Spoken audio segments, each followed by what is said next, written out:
Hello and welcome to another edition of Open WebUI Inside Out. I'm Daniel from Tiger Triangle Technologies, and today we're really going to focus in on system prompts. What are they? Why would you want to use them?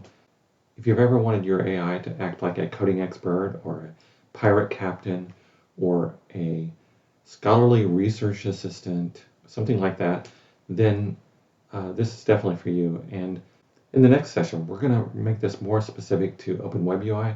We're going to talk about where you can enter these system prompts, the 3 different places, how they work as a hierarchy, how they interact with each other.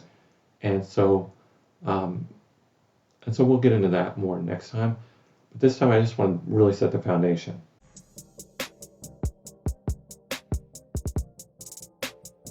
So first of all, what is a system prompt? I like to think of it as giving your AI chatbot a personality. It's giving it a set of rules on how to behave.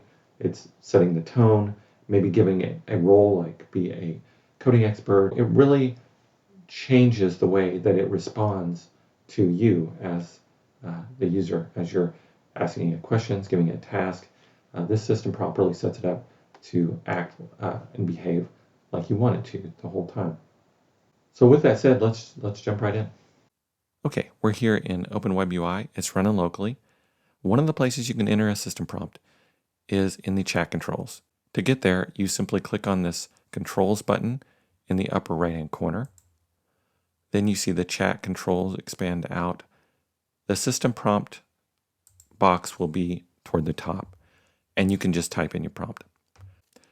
But before we dive much deeper into the interface and system prompts, there may be one other question that you have.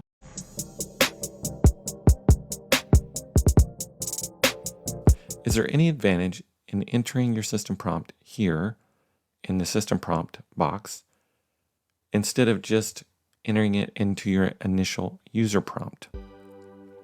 The answer is yes, and it depends. I say yes because there are some advantages. It is best practice, and it does keep it cleaner. You'll have your system prompt up here in the chat control rather than have it mixed in with your user prompts and getting kind of lost up toward the top as you chat. Another advantage is that you can change that and modify that system prompt as you go through your conversation if you see that you need to. You cannot do that if it's in your initial user prompt. You would have to start a new chat. And another important reason is that it handles the context window limitations. And that's probably easier for me to show you than to just talk about it. So I have a couple conversations that will demonstrate this for you. I've already went through the process because it does take a while. Look here at the top in my initial user prompt. I have summarized this paper in one short paragraph as a pirate would. And then I pasted in a portion of AI research paper. I think these were from Cornell University. And so I just kept doing that. And as you can see, it does what I ask it. It talks like a pirate. Arr, listen up, me hearties. Researchers be trying to figure out if them fancy language models. And it goes on to summarize this the way a pirate would. And then next, I just paste in a portion of another research paper. And again, you'll see that it's staying in character here, doing okay, talking like a pirate, summarizing them. And it continues to do so. As I scroll down, we'll see that it did that. And kept doing that. And so the problem is, and you'll see as I scroll down here toward the bottom, at some point it drops out of the context window and stops behaving like we ask it to. It just simply summarizes the paper. And this is exactly what it would do if we didn't put any instructions on how to behave, what role to take on. It would just summarize this just like this. So why did it stop talking like a pirate and summarizing it that way? The reason is because the conversation became larger than what could fit in the context window. And so it no longer had the instructions to do that. Now, contrast that to the instruction you would put in up here, and I have it up here instead of my initial prompt, user prompt. It's inside this system prompt. Then I simply had to paste in the portion of the AI research paper. I didn't have to repeat how I wanted it to behave. It just knows it because it's in the system prompt. And I continued again, pasting in portions. And here you can see it is talking like a pirate, summarizing it up in a paragraph. And it continues to do so on down as we scroll down. And I'm going to go way on down here. And you can see I'm almost to the bottom. It is continuing to do it. I wanted to make sure, and I entered more papers than even what I did in the first test.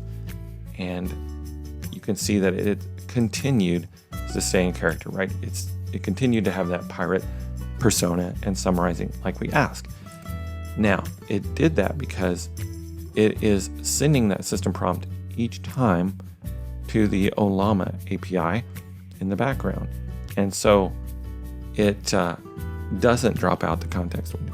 One thing I do want to point out that's important to understand is even if you did have the text in the system prompt up here instead of the user prompt, if you typed in a huge amount of text in the prompt, a really large paper, and it was just in this one shot in one prompt, and it was larger than the context window, you would still lose this system prompt as well. It would drop out. And so just keep that in mind. It does depend on your model and how big that window is. I can demonstrate that really quickly by going in here to the prompt, and I can paste in a really long AI paper. Okay, and we're gonna send that.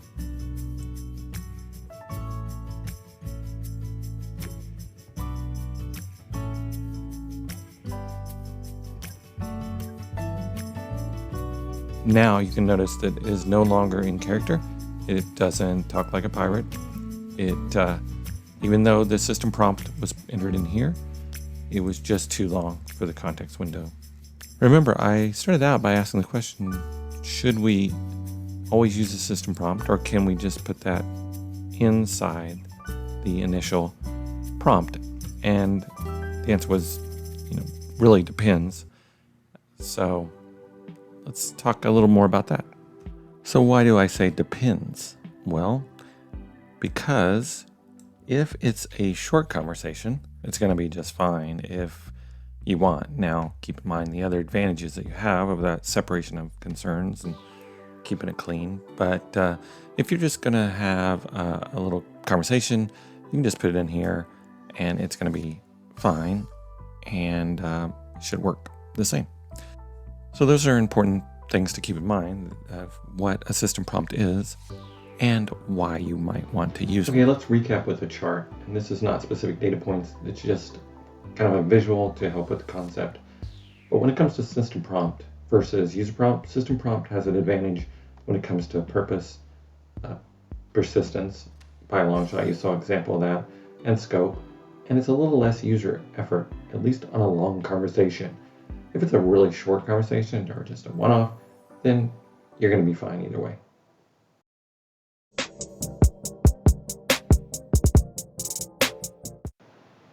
Next time, we're going to specifically look at WebUI and experiment with all the ways we can add system prompts and look at how they interact with each other.